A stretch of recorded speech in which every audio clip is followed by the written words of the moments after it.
Kung nagtataka kayo kung bakit libero ang nilalaro ni Angelita Baquero ngayon, it is because she is only at 75% due to a previous shoulder injury. She is undergoing strengthening right now and could be at 100% pero next conference pa. Her dislocated shoulder is already her second major injury after an ACL earlier in her career. But she is giving volleyball another chance due to her love for the game. Balik sa inyo. You know what? Ito si Angge. Of course, I call her Angge.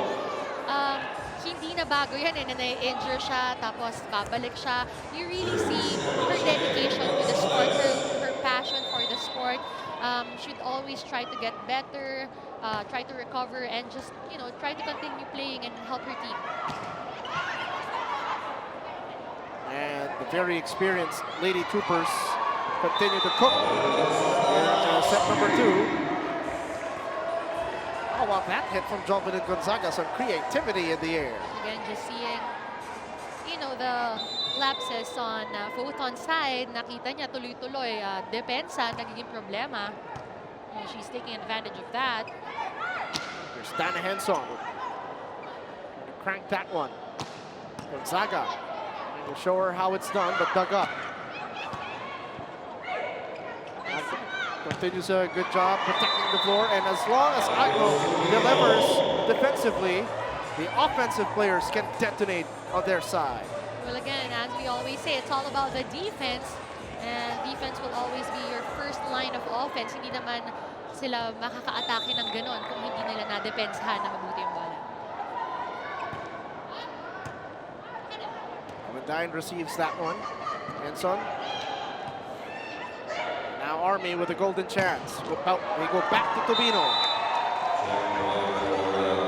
Jane Gonzalez is doing a really good job here because, at one point, it was always Jovelyn Gonzaga. It was always Pabayo. It was always Dakis for like 3-4 points in a row. Pero ngayon talagang umiikot yung bola, and Foton's just getting confused right now. What is it with the UST settings? Denise Tan, Brea de Maculangan, and Jane Gonzalez. Oh, yeah! See? It's not just Carla Lizardo who does her homework. Well, with Tina Salak as your teammate, if you're a center, you need to elevate your game. A timeout whistle because RC Cola is on a tear. It's one thing about blocking. Hindi mo naman iintayin syempre na tumama sa kamay mo yung bola. Sometimes, kailangan mo unahan. Yung sinasabi ni Coach Pilet, dukutin mo yung bola. Kung abot mo, then just go for it. Stop it right there. Stop it on top of the net. So napabayaan pupunta pa sa side niyo yung bola. And Tobino's D-name mentioned in that huddle. There's Ortiz trying to create offense for her own. Ortiz again, denied by Balse Pabayo. Dana Henson a little under it, denied again! That ball was quite low for Dana Henson, and I can't really blame her. Medyo nabigla siya. Hindi pa siya ready for that attack, and the ball was, again, just too low.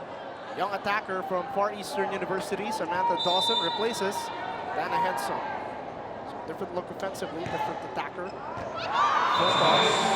Service ace scored again by RC Cola, now up 7-0 in set number 2.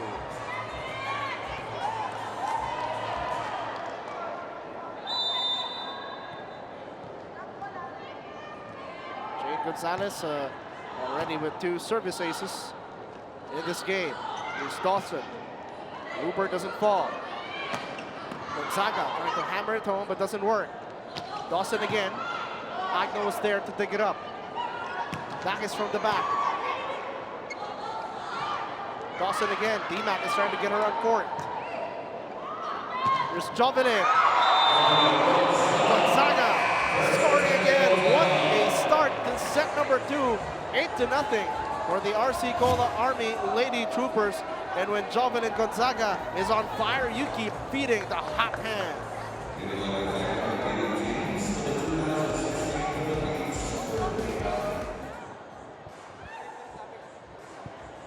Well, Welcome back to the PLDT Homo-Terra Philippine SuperLiga Invitational 2016 here on TV5. Nang kinamusta ko si Rachel Andakis kanina, nagkwento siya about her off-season. Sinabi niya that she focused on her modeling for her endorsements, pero top priority pa rin ang kanyang pag-e-ensayo. Sabi niya that she is feeling 100% dahil all out daw siya lagi tuwing nagpa-practice ang kanilang koponan. And she is excited to be playing for RC Cola Army once again dahil iba daw talaga ang samahan nila and they are looking to take home that 4th title conference. Balik sa inyo.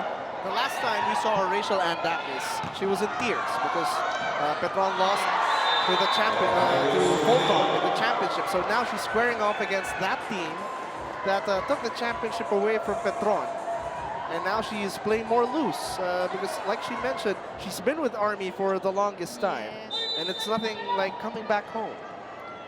Yeah, and it's always nice to play with, your teammates na kilala mo na, you're more comfortable with them. And I guess you don't just see them kasi as your teammates or like workmates, something like Their that. family. Oh, their family to you. How about this, Denise? 10-0 lead for the Lady Troopers. I know, I was surprised when we went into the first technical timeout. I was like, what, 8-0? And now it's 11-0. Coach Milet Ponce de Leon, not a happy customer at the sidelines. Foton Topland.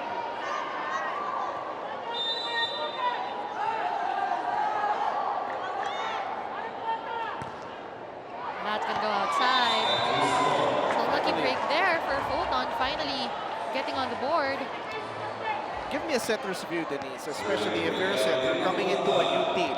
Bali, ikaw yung pinakabago doon sa koponan. What's the hardest thing? Lalo na si Rhea de Maculangan, bagong pasok dahil naglaro siya sa RC Cola Air Force ng Grand Prix ngayon para dito sa Foton Topland where siya yung primary setter. How difficult it is to na makabisa yung mga bagong team. Well, no matter how much of a veteran setter you are, mahirap talaga because each and every player wants a certain kind of set. And it's not like they only hit one kind of attack. So kung ikaw open hitter, meron ka ding palo sa gitna, may palo ka rin sa opposite side. So you have to remember that. And you have how many players inside the court. A setter's job is really hard and a lot of pressure is always on their shoulders. Ball out for Angeli Araneta. Trying to hammer it home with conviction, just too strong. Jean Balse Pabayo is on deck to serve. 13 to serve 1. Too strong. So yung 2 points ng Foton dito sa second set galing sa errors. Yes. RC Cola Army. You know, they should take advantage of this. Army's committing their errors. They have all the chance to attack, but they have to do it first on that service area. Good coverage there by Patty Orendain. Here's Araneta. Rejected, defended, and denied by the RC Cola defense. Bothered at the net. Double touch, ang tawag dito sa Foton.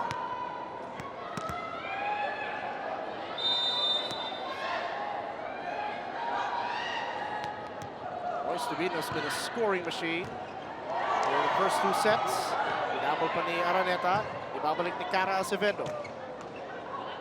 Clean up by Tin Agno. Freeing up Jovelyn Gonzaga to attack.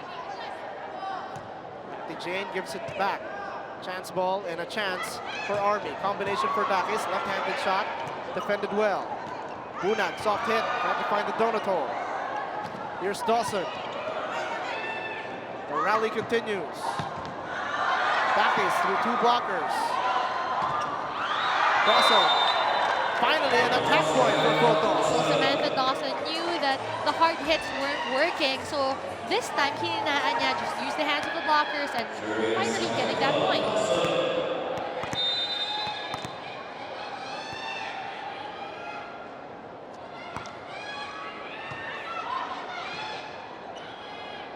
Gonzaga off speed.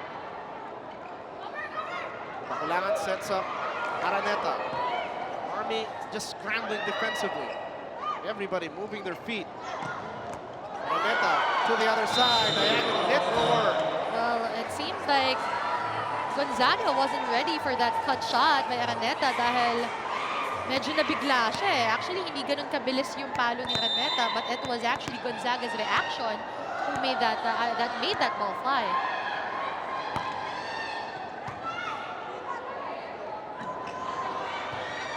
Dawson, good defense. Orendain.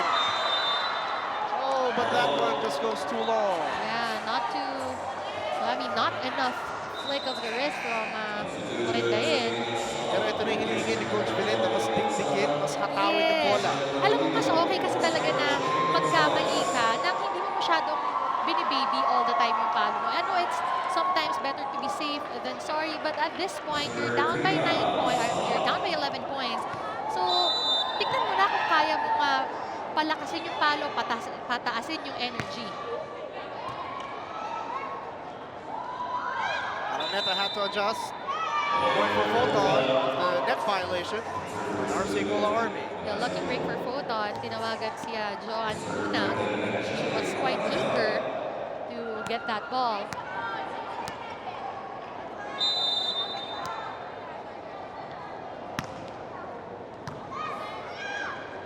Dina Salak sets up Bunag. See where Salak goes, she gives it back. Dine couldn't score. Chance again for Foton. D-Mac right! Catch him napping.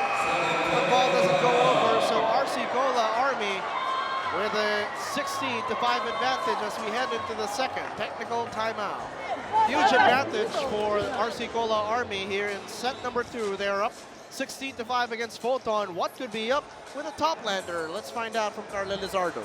James and Denise, pagpapakinggan natin si Coach Villet tuwing nag-huddle ang Foton Toplanders, very specific instructions ang kanyang binibigay dahil general lang daw ang paghahanda na nagawa nila since their lineup was completed only 2 days ago. Nagkakapaan pa daw sila, but the thing that they need to work on is their constant communication on the court. Balik sa inyo. You know the thing about tournaments like this one, of course, meron talaga mga matagal na magkakasama, meron mga bagong magkakampi pa lang. Take a look at it from the perspective na larong labas na volleyball. So, syempre, ngayon lang kayo magkakakampi. How do you adjust? Because that's obviously the challenge for Foton right now. Well, again, like what I mentioned back in the first set at pati yung sinabi namin ni Carla, it's all about communication really. Dahil katulad din yung sinabi mong example, bakit yung mga larong labas hindi naman magkakakilala but they eventually end up, you know, just playing together with good chemistry. At this point, ganun din yung nangyayari. Kailangan mo lang mag-usap. Kung hindi mo alam kung ano yung mas gusto ng kakampi mo, kausapin mo. The ability to adjust in-game is going to be very important for Foton as Orendain swings but couldn't score. Salak looking for that open spot, but Dawson was there. Here's Patty Jane. Slowed down by the double block. Salak creates for Rachel Dakis. That was a perfect set for Rachel Dakis. Just the right height, just the right speed, and just the right power from Dakis. Salak creates. And Dakis elevates and detonates. Number 13 scores again. What's that high five she does with her teammates?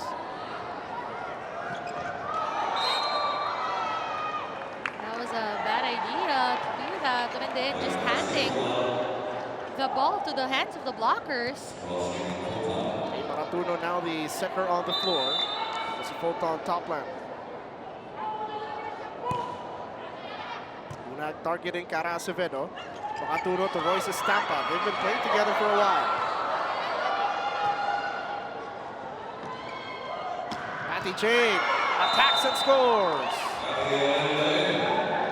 Patty Jane did a good job targeting or going for that down the line hit. Alam niya medyo naiwan sa gitna ito si Bunag. Faith Bulan from University of the East now in the game to serve. Against Royce Tubino. Salak, one-handed setup for Dakis. The defense at the back for Dawson. Orendain rises, but denied once again by the RC Golden Net defense. Of course, you have Pabayo and Carolino. So it's really going to be harder for Foton to get that ball over. Alce Pabayo, Carolino, and Associates telling the other side not on our watch as they take this 20-6 lead. Dawson from the back. Salak, pupunta kay Tubino. Huli sa taas ni Ortiz. Other side. Huli na naman ng double block. Foton will score. You know, Ortiz could be a game changer habang nandiyan siya sa harap. Para di sa Foton, she can do it defensively, she can do it with her running and quick attacks. Well, of course, James, given the fact muna na dapat nakakuha sila ng first ball because they can't set up an attack if they can't get that first stop. Jean Balse, Pabayo, telling Mike Ortiz, I am your OG. 21-7 now. Oh, Acevedo had to give it back. And Base Pabayo again. That was so easy for Balse Pabayo. Walang nag-block, walang dumepensa sa likod, and It wasn't even the strongest of Yeah. hits. Just a good placement shot. As RC Cola with his 22-7 lead. hindi kasi when there's a certain kind of play, gumagalaw yung defense formation sa likod, and that last play, walang nangyari. Up next, F2 Logistics going up against the new San Jose Builders. Mapapanood niyo po yan on Action TV and sports5.ph. Takis with a back attack. Doesn't work because Makatuno was waiting for it. Dawson winds it up. Cleaned up by the Army defense. Topino rises. Puts it off the blocker. At that time, ito si Royce Tubino. I think there was one thing on her mind, and it's either just smash it through or smash it out of the hands of the blockers. At ganun nga ang ginawa niya kay Tiangco. Lady Troopers within 2 points of taking set number 2. Taking the 2-0 lead. Not if the young guns of Foton have something to say about it. Samantha Dawson gets it off the block.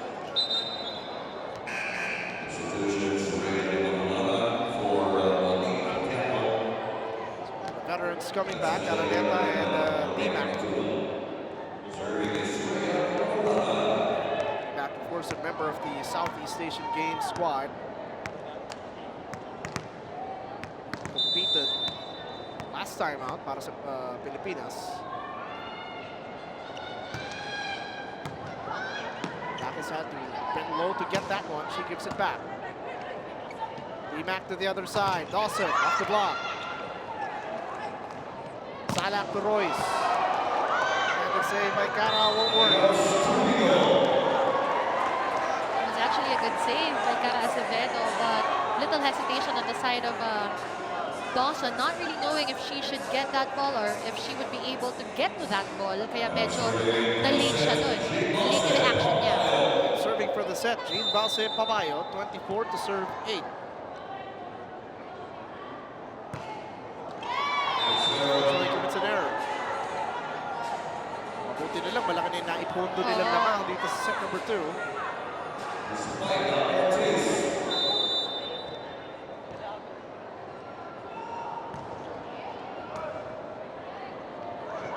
Salak back set to Royce. Araneta with the power tip. Rubino winds it up. Finds the open spot to put it down. And an authoritative finish to set number 2. 25-9 is the final count. Will the Lady Troopers continue their rampage? Will Foton Toplander wake up and heat up in set number 3? We will find out when we come back.